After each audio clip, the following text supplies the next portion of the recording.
વીજળીના સમકારે મોતીડા પોરવો પાનબાઈ એ સન કયમ ધરાવે અરે થાશે। જય ગુરુ મહારાજ, જય ગુરુદેવ, જય સિયારામ। હું વૈદ્ય ચંદુભાઈ ચલાળિયા, ગંગા ઉપનિષદ ચેનલ ભાવનગર। તો આજે માં ગંગા સતીની એક વાણી છે। એ વાણીમાં માં ગંગા સતી અને પાનબાઈ એમનો સંવાદ છે। અમુક પ્રશ્ન પાનબાઈ કરે છે, માં ગંગા સતી એનો જવાબ આપે છે। એટલે આ વાણીમાં પાનબાઈ અને માં ગંગા સતીનો સંવાદ છે। એમાંની એક લીટી દેહ દશા ક્યારે છૂટે એ વિશે માં ગંગા સતીએ પાનબાઈને સમજાવ્યું છે। વાણી છે, છૂટા છૂટા તીર હવે મારો નહીં બાઈજી, હવે મોહથી છયા ન જાય। છૂટા છૂટા તીર હવે મારો નહીં બાઈજી, મોહથી છયા ન જાય। આ વાણી છે। આ વાણીમાં એક કડી એવી આવે છે કે બાણ હજી વાગ્યા નથી પાનબાઈ, બાણ વાગવાથી સુરતા આસમાને ચડે અને પછી દેહ દશા મટી જાય। તો દેહની દશા મટાડવાની વાત છે। દેહની દશા કોને કહેવાય? કે આ જગતની અંદર આપણે જીવીએ છીએ, હું અને મારું લઈને, ટૂંકમાં કહું છું કે હું અને મારું લઈને આપણે આ જગતમાં જીવીએ છીએ। જાતિ પાતિનો જે ભાર લઈને આ જગતમાં જીવીએ છીએ। શેઠ, નોકર, સાકર, બાપ, દીકરો, કાકા, મામા, માસી, ભાઈ, આ બધાનો જે ભાર લઈને આપણે જીવીએ છીએ, એ ભારને દેહ દશા કીધી છે। એટલે આ દેહ દશા ક્યારે મટે? કે બાણ વાગે ત્યારે સુરતા આસમાને ચડે અને આસમાને સુરતા ચડ્યા પછી દેહ દશા મટી જાય। તો બાણ ક્યારે વાગે? બાણ એટલે આ પિત્તળનું કે લાકડાનું કે લોખંડનું, એ બાણની વાત નથી। બાણ શબ્દોના બાણ વાગે। જે ગુરુએ જે આપણને શબ્દ આપે અને એ શબ્દ આપણને લાગે, વાગે, એટલે આપણી સુરતાને, ત્યારે આપણી સુરતા આસમાને ચડે।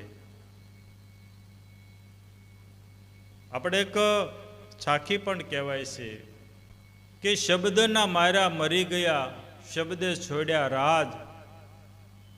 શબ્દના માર્યા મરી ગયા, શબ્દે છોડ્યા રાજ।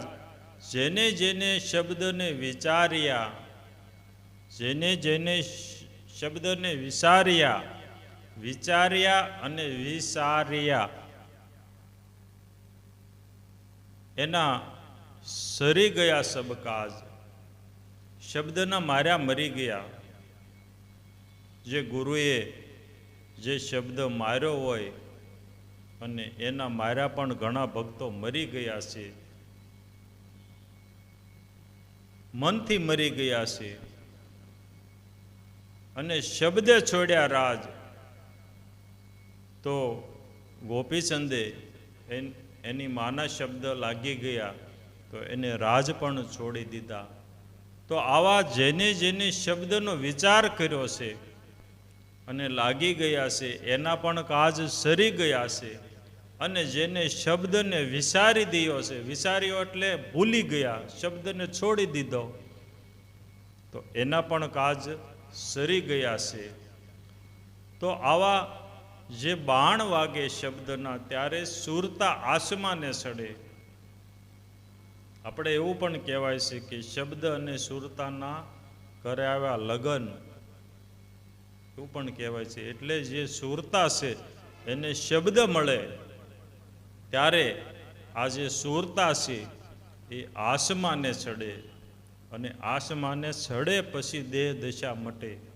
દેહ દશા એટલે આપણે રાજા જનકને વિદેહી કહેવાય છે. એને એની દેહની દશા મટાડી દીધી હતી એટલે એને વિદેહી પણ કહેવાય છે. તો આપણી જે સુરતા છે એ આસમાને ચડે ત્યારે શબ્દ છૂટી જાય, એકલી સુરતા આસમાનમાં વયા જાય. આસમાન એટલે આકાશ, આકાશ એટલે શૂન્ય. સુરતા છે એ શૂન્યમાં સમાઈ જાય, શૂન્ય થઈ જાય ત્યારે આ દેહની દશા મટે, કાંઈ ન રહે. શૂન્ય થઈ જાય એટલે કાંઈ ન રહે ત્યારે આ દેહની દશા મટે. દેહની દશા મટવાથી શું થાય? શું કામ મટાડવી જોઈએ દેહની દશા? કે જન્મ મરણથી પાર થવા માટે, મોક્ષ કે મુક્તિ મેળવવા માટે, સુખ અને દુઃખ એને મટાડવા માટે દેહની દશા મટાડવી જોઈએ. એટલે કીધું માં ગંગા સતીએ પાનબાઈને કે બાણ હજી વાગ્યા નથી, બાણ વાગે તારે સુરતા ચડે આસમાન, અને પછી દેહની દશા મટે.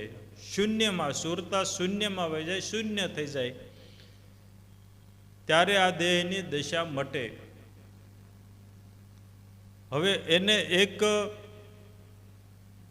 બીજી રીતે સમજવા માટે કે સમુંદર છે એમાંથી એક પાણીનું ટીપું જુદું પડ્યું, એ જુદું પડ્યું એટલે ટીપું કહેવાનું, બાકી તો એ પાણી જ છે. સીમિત થયું એટલે ટીપું થયું, પણ એ ટીપું પાછું સમુંદરમાં મળી જાય એટલે ટીપું મટી જાય. પાણી તો રહે જ તે, ટીપું મટી જાય પછી એને ટીપું ન કહેવાય, કારણ કે એ જુદું જ ન રહે. એમ આ જે સુરતા છે એ શૂન્યની અંદર સમાઈ જાય ત્યારે આ દેહની દશા મટી જાય. ટીપું જે પાણીમાં સમુંદરમાં જઈને મટી ગયું, ટીપું તો છે, પાણી તો છે જ તે, પણ ટીપું મટી ગયું. એમ આ જે દેહની દશા, દેહ હોવા છતાં દેહની દશા મટી જાય, હું અને મારું મટી જાય, જાતિપાતિ મટી જાય, કામ ક્રોધ લોભ મોહ મદ મત્સર ઈર્ષા આ બધું મટી જાય, એને દેહની દશા મટી કહેવાય. પછી સુખ દુઃખથી પર થઈ જાય. તો આજે માં ગંગા સતીની વાણી ગુરુ કૃપાથી આપની સમક્ષ રજૂ કરી છે. જય ગુરુ મહારાજ, જય ગુરુદેવ, જય સિયારામ, હરિઓમ. જય સિયારામ. ગંગા ઉપનિષદ ચેનલ ભાવનગર માત્ર ને માત્ર માં ગંગા સતી, કવરસંગ બાપુ અને પાનબાઈ આમના ભજનો સાંભળવા અને સમજવા હોય તો ગંગા ઉપનિષદ ચેનલ ભાવનગરને સબસ્ક્રાઇબ કરો અને બેલ આઇકન કરો, જેથી કરી આવનાર નવા વિડીયોનો તમને મેસેજ મળે. જય સિયારામ.